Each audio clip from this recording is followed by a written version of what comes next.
Praise the lord. ప్రభువైన యేసుక్రీస్తు నామమున ఈ యొక్క పరిసర ప్రాంతాల్లో నివసిస్తున్న మీ అందరికీ కూడా శుభాభివందనములు తెలియజేసుకుంటా ఉన్నామండి. మేము మీ మధ్యకు రావడానికి కారణం ఏంటి అంటే, ఈ క్రిస్మస్ సందర్భంగా యేసు ప్రభుల వారి యొక్క జననం గురించి, ఆయన యొక్క మరణం గురించి మీతో పంచుకోవాలని ఆశ కలిగినటువంటి వారమై ఈ ఉదయకాల సమయంలో మీ మధ్యకు మేము వచ్చినాం.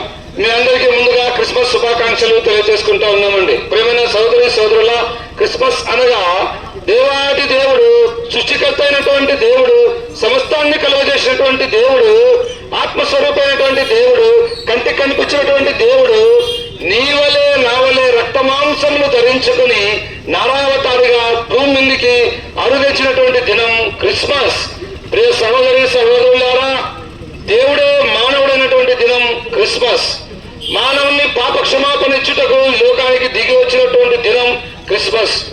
కనుక మానవులమైన మనం అందరం కూడా జన్మత కర్మత మనం అందరం కూడా పాపులముండి, మానవుల్లో పాప స్వభావం ఉంది. కనుక మానవుడు తాను ఎంత సంపాదించినప్పటికీ, తాను ఎంత తిన్నప్పటికీ, తన జీవితంలో ఎంత ఉన్నతమైన స్థానంలో ఉన్నప్పటికీ మానవుడు సంతోషంగా జీవించలేకపోతా ఉన్నాడు, సమాధానంగా జీవించలేకపోతా ఉన్నాడు. అందుకొరకే సృష్టికర్త అయినటువంటి దేవుడు మానవుని పాపం నుంచి విడిపించాలని, మానవుని జీవితంలో సమాధానం ఇవ్వాలని, మానవునికి రక్షణ ఇవ్వాలని, మానవునికి పాప క్షమాపణ ఇవ్వాలని 2025 సంవత్సరముల క్రితం ప్రపంచానికి మధ్యస్థానమైనటువంటి యెరూషలేము పట్టణంలో బెత్లెహేము అనే చిన్న నగరంలో యేసు క్రీస్తు ప్రభుగా ఆయన అవతరించినాడండి. పరిశుద్ధాత్మ ద్వారా మరియను కన్యక గర్భమందు కుమారునిగా ఆయన ఈ లోకంలో జన్మించినాడు. యేసు ప్రభుల వారు భూమి మీద జన్మించినప్పుడు ఆయనకు స్థలం లేదు కనుక యేసు ప్రభుల వారిని ఒక సత్రంలో, ఒక పశువుల పాకలో పొత్తికుడులతో చుట్టబడి యేసు క్రీస్తు ప్రభు పరుండబెట్టినాడు. ప్రియ సోదరి సోదరుడా, యేసు క్రీస్తు ప్రభుల వారు యేసనగా రక్షకుడండి, నిన్ను నన్ను సమస్త మానవాళిని పాపం నుంచి రక్షించడానికి ఈ లోకానికి దిగి వచ్చినాడు. ఆయన యేసు క్రీస్తు ప్రభుల వారు ఈ లోకంలో పవిత్రంగా జీవించినాడు, ఎలాంటి పాపం లేకుండా జీవించినాడు. నాలో పాపం ఉన్నదని మీలో ఎవరైనా నిరూపించగలరా అని భూమి మీద సవాల్ చేసినటువంటి ఏకైక వ్యక్తి యేసు క్రీస్తు ప్రభుల వారు. యేసు క్రీస్తు ప్రభుల వారు మానవులందరి పాపముల కొరకు ఆ సేవలో పరిశుద్ధమైనటువంటి, నిర్దోషమైనటువంటి, నిష్కలంకమైనటువంటి రక్తాన్ని యేసు క్రీస్తు ప్రభుల వారు శిలువలో చిందించినాడు. మానవులందరి పాపముల కొరకు యేసు ప్రభు శిలువలో మరణించి సమాధి చేయబడి 3వ దినాన తిరిగి లేచినాడు, పరలోకానికి ఆరోహణుడైనాడు. ఉదయకాల సమయంలో సంవత్సరాలు జరిగిపోతా ఉన్నాయి. నీ జీవితంలో మార్పు ఉందా?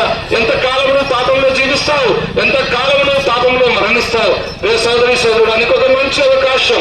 యేసు ప్రభు నిన్ను ప్రేమిస్తా ఉన్నాడు. నీకు తెలుసా, యేసు ప్రభు నిన్ను ప్రేమిస్తా ఉన్నాడు, నిన్ను పిలుస్తా ఉన్నాడు. నువ్వెంత ఘోర పాపమైనా సరే, ఎన్ని దినముల నుంచి పాపంలో చేసిన వాడైనా సరే, నీ పాపముల సంఖ్య ఎంత పెద్దదైనా సరే, యేసు ప్రభు నిన్ను పాపిని నన్ను క్షమించు, నీ రక్తంతో నా పాపం కడుగున ఒక చిన్న ప్రార్థన ఇష్టపూర్వకంగా చేసుకుంటే చాలు. యేసు రక్తం ప్రతి పాపం నుంచి నిన్ను కడుగుతుంది, పవిత్రపరుస్తుంది, పరిశుద్ధపరుస్తుంది, నీకు మోక్ష భాగ్యం దొరుకుతుంది.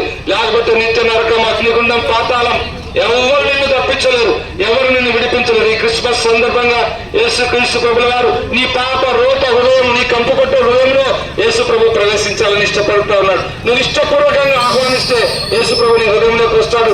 నీలో ఉన్న చింత, బాధ, పాపమంతా కూడా తీసేసి నెమ్మది, శాంతి, సమాధానం, సంతోషం, పరలోకం, నిత్య జీవం యేసు ప్రభు నీకు ఇవ్వాలని ఇష్టపడుతూ ఉన్నాడు. సోదరులు సోదరులారా, ప్రభు యేసుని విశ్వాసం ఉంచండి. అప్పుడు మీరు మీ ఇంటి వారిని గొప్ప ఆత్మరక్షణ, పాపక్షమాపణ, పరలోక రాజ్యం మీరందరూ కూడా పొందగలరు. యేసు ప్రభు వారి గురించి మీకు ఇంకా ఎక్కువగా తెలుసుకోవాలంటే రేపటి దినమున ప్రొద్దుటూరు బేతనీయ ప్రార్థనా మందిరం నుండి అక్కడికి మీరు వచ్చినట్లయితే దేవుని వాక్యం వినొచ్చు. ప్రత్యేకమైనటువంటి సందేశం మీకు వినిపించబడుతుంది. మీ అందరి కొరకు మేము ఇప్పుడు ప్రార్థన చేస్తాం.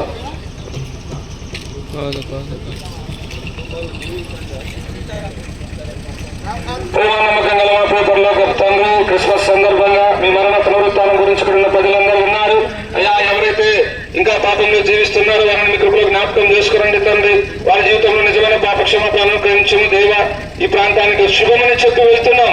అయ్యా, మీరే కార్యం జరిగించి మీరే మహిమ పొందమని యేసు ప్రభు నామమున ప్రార్థిస్తున్నాం మా తండ్రి. ఆమేన్.